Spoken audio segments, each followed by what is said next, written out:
Hello' everyone, আজি আপোনালোকলৈ লৈ আহিছোঁ এগলেছ চুজি কেকৰ ৰেচিপি এটা। বহুতেই মোক কৈ আছিল এগলেছ কেকৰ ৰেচিপি এটা দিবলৈ, সেইকাৰণে ভাবিলোঁ আজি শ্বেয়াৰে কৰি দিওঁ। এগলেছ চুজি কেকটো কিন্তু খাবলৈ বহুত ভাল হয়।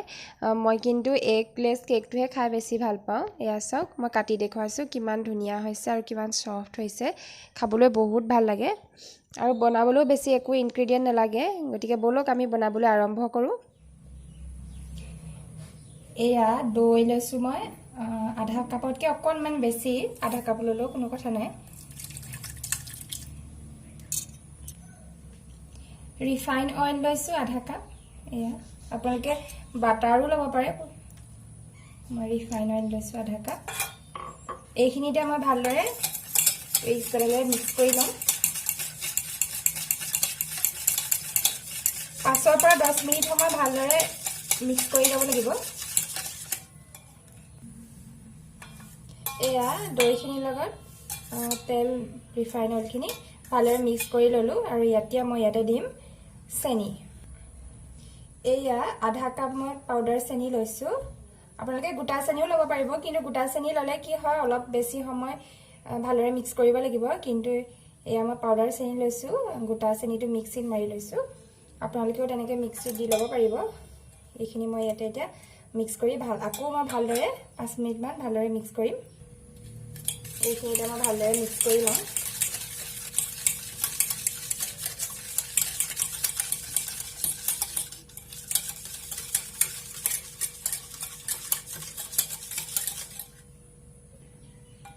এয়া চাওক, চেনিখিনি ভালদৰে মিক্স হৈ গ'ল।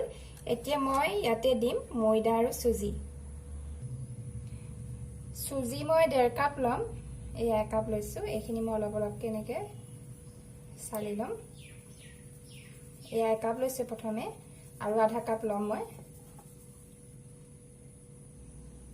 এয়া আৰু আধা কাপ লৈছোঁ। এইখিনিও মই এনেদৰে চালি দিম। আকৌ মই আধা কাপ ময়দা লৈছোঁ আৰু ময়দাখিনিও এনেদৰে চালি লৈছোঁ।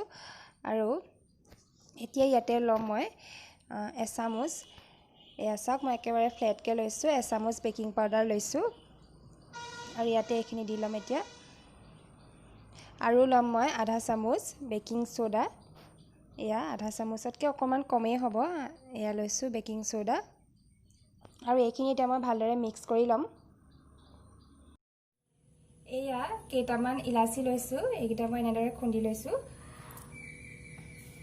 আপোনালোকে ইলাচি গুড়ি থাকিলে ইলাচিও ল'ব পাৰিব। বৰ্তমান মোৰ ঘৰত এভেইলেবল নাই বাবে মই ইলাচি গুড়িয়ে ইলাচিটোৱে গোটা ইলাচিটোৱে অলপ থেতালি লৈছোঁ।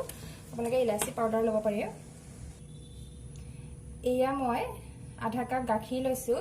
ইয়াত মই অলপ অলপকৈ দিম, গোটেইখিনি প্ৰথমে দি নাযাওঁ। যিমানখিনি প্ৰয়োজন হয় মই সিমানখিনিহে দিম। প্ৰথমে এইখিনি মই অলপ দি লৈছোঁ, দি এতিয়া মই মিক্স কৰি ল'ম।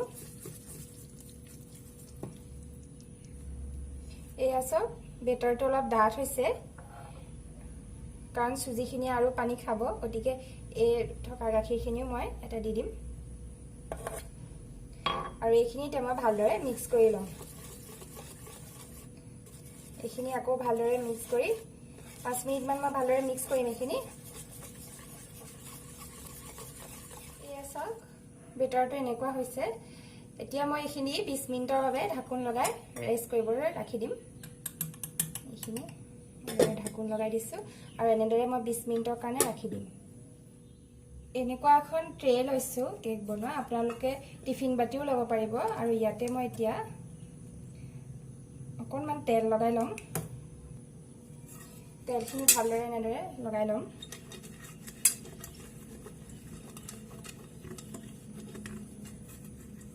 ছাইড কেইটাতো লগাই লৈছোঁ, তেতিয়া কেকটো উলিয়াই আনিবলৈ সুবিধা হ'ব। আৰু এনেকুৱা এখন পেপাৰ লৈছোঁ, ইয়াতে বহাই দিছোঁ। আকৌ ওপৰতো মই অলপ অইল লগাই ল'ম। গেছত প্ৰেছাৰ কুকাৰটো বহাই চিটি আৰু গেছ লিডাৰ খুলি লৈছোঁ আৰু 10 মিনিটছৰ কাৰণে মই প্ৰিহিট হ'বলৈ দিছোঁ। এয়া 20 মিনিটছ হৈ গৈছে। চাওক, বেটাৰটো ধুনীয়া হৈছে, কেক বনাবৰ কাৰণে ৰেডি হৈ গ'ল। আৰু মই এতিয়া এইখিনি অকণমান মিক্স কৰি লৈছোঁ। এয়া অলপ মিক্স কৰি ল'ম। এতিয়া মই এইখিনি ট্ৰেখনত ঢালি দিম সাৱধানেৰে।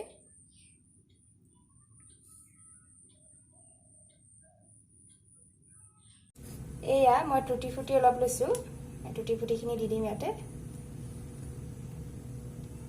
আপোনালোকে ড্ৰাই ফ্ৰুটছ ইচ্ছা কৰিলে ড্ৰাই ফ্ৰুটছো দিব পাৰে কোনো কথা নাই এইটো নিজৰ ইচ্ছাৰ কথা আৰু টুটি ফুটি অলপ দি দিছোঁ এতিয়া মোৰ এইটো ৰেডি হৈ গ'ল এয়া প্ৰেছাৰ কুকাৰটোৰ ভিতৰত মই এনেকৈ ষ্টেণ্ড এডাল বহাই দিছোঁ আৰু এইটো খুব সাৱধানেৰে মই বহাই দিব লাগিব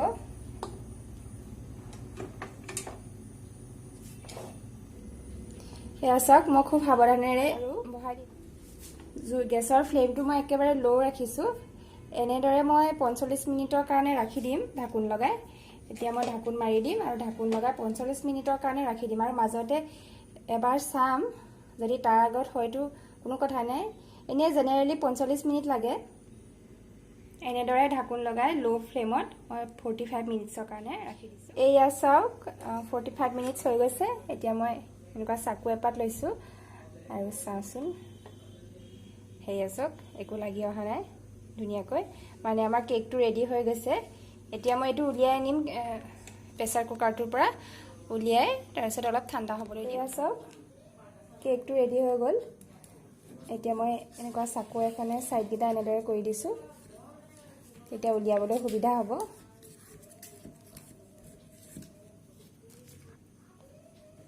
আকৌ এনেদৰে উভতাই দিছোঁ এতিয়া এনেদৰে অলপ থেপথেপাই দিম এয়া ৰেডি হৈ গ'ল এতিয়া মই সাৱধানেৰে পেপাৰখন আঁতৰাই দিছোঁ এয়া চাওক কিমান ধুনীয়া হৈছে কেকটো খাবলৈ বহুত ভাল লাগে আৰু একদম সফ্ট হয় স্পঞ্জি হয় একেবাৰে এয়া চাওক ৰেডি হৈ গ'ল এয়া চাওক মই কাটি দেখুৱাইছোঁ কিমান ধুনীয়া হৈছে একদম স্পঞ্জি হয় এয়া চাওক গতিকে আজি মোৰ ভিডিঅ'টো যদি ভাল লাগিছে তেনেহ'লে প্লিজ লাইক কৰিব শ্বেয়াৰ কৰিব কমেণ্ট কৰিব আৰু নতুনকৈ চোৱাসকলে ছাবস্ক্ৰাইব কৰিব বুলি আশা ৰাখিলোঁ পুনৰ এটা নতুন ভিডিঅ'ৰ সৈতে লগ পোৱাৰ আশাৰে আজি